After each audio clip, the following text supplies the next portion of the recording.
was a pretty solid half of a movie. So Dune is a 2021 sci-fi adventure movie starring Timothy Chalamet. I'm not good with names. I hope that's the correct pronunciation. Rebecca Ferguson, Oscar Isaacs, Jason Momoa, and Josh Brolin. Rebecca Ferguson, I'm just gonna say right off the bat, I really appreciate that she's in this movie. I've liked her ever since the first movie I saw her in, which was Mission Impossible.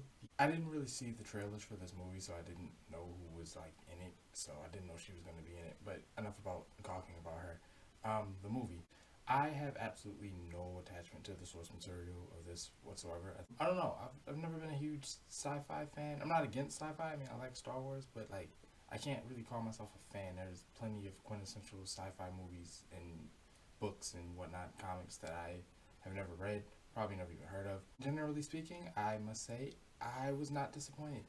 I did say at the beginning that this was a really solid half of a movie, and I stand by that. This feels like the first half of a much larger story. I know it's based on a novel, so I'm sure the novel is huge. So I'll talk about the praises first. Number one, looks great, looks fantastic. Um, I have kind of grown tired of the glowy blue sticks, like, Marvel movies and stuff like that. Not dissing Marvel movies, I just, I've had enough of the glowy glowy. The ships look fantastic. The suits, they were uniform, but they looked good to me. The establishing shots were just fantastic. I think everybody put on a solid performance.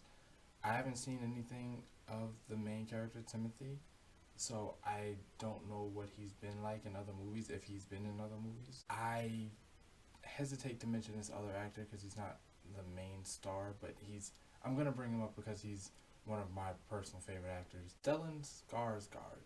Nice work, man. I love every time I see him pop up in anything, TV show, movie. I loved him in Chernobyl. He's got like this very commanding voice. It's like it's deep, raspy. It's great. And as soon as I heard him speak, I didn't know he was in the movie, and he's in makeup, so I didn't necessarily recognize his face either. But as soon as I heard him speak, I'm like, oh my goodness, that is Skarsgård, and I'm here for it. So, props to him. He's used sparingly in the movie, but the scenes that he is in, you feel his the his daunting power. But he's the main emperor, so therefore, kind of makes him the main antagonist. And he is a worthy antagonist. It feels dreadful every time he's on screen. You feel like somebody's gonna get hurt or worse. But it being the first half of a larger story, the structure of it functions as the first half of a larger story. So it's largely expositive. There is a lot of information to take in, a lot of culture, a lot of chosen one rhetoric, a lot of visions and powers and relationships that need to be understood. I struggle to take in that much information at the same time. That I'm gonna chalk that up to a personal thing about me. I don't think that the movie did a poor job of translating it, or at least I'm not prepared to immediately say the movie did a poor job of translating it. I just know that as I was sitting there, I'm trying to take in all the houses and the politics involved, and who doesn't like who and for what reason, and who's angry with who, and who's set to inherit what, and how does the future vision work and everything like that. It was a lot. There's a lot of lore that goes in, that they put into these 2 hours and 35 minutes, and unfortunately, there is the feeling that at times some of the important information is lost. Now, this part I'm not gonna put on me. Sometimes it does feel like it's lost because the sound mixing seems to be working against the movie.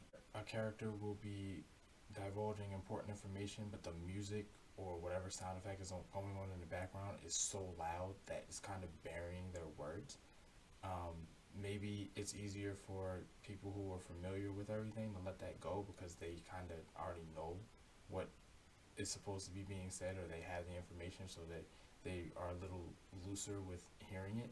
But for somebody who knows absolutely nothing, who's trying to hang on to every word like I was, I noticed that there were times where I couldn't hear them as they were talking. On top of that, they do the whisper thing, and it's just a personal preference. I don't like the whole whisper talk between two characters, where it's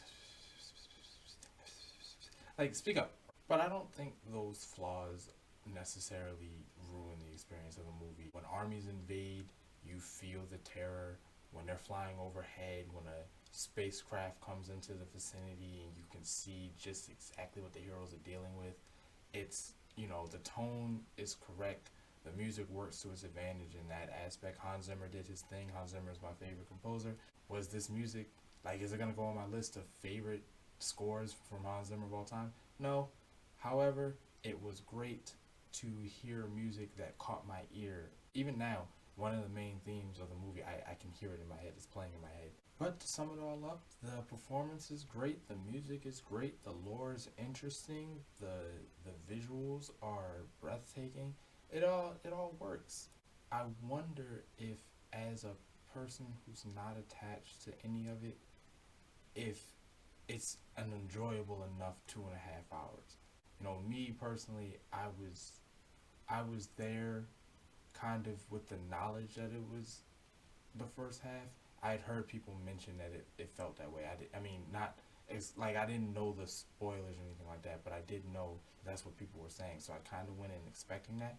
But I'm wondering if somebody who's completely left their nose out of all of that and just comes to find that this is essentially half of a movie is going to get that kind of enjoyment, because every time it feels like it's ramping up, it kind of slows back down because we are still at the beginning. So if you can watch this movie with the idea in mind that there is more to come, and you can take it as, for lack of a better term, an appetizer for the main course that I assume is the sequel, I think it's a lovely introduction. It gives you just enough to chew on. It gives you enough to know that something's coming, and let the war commence. If you have 2.5 hours to kill and you don't mind sitting down and giving this movie your attention, I say go check it out. It's worth the watch.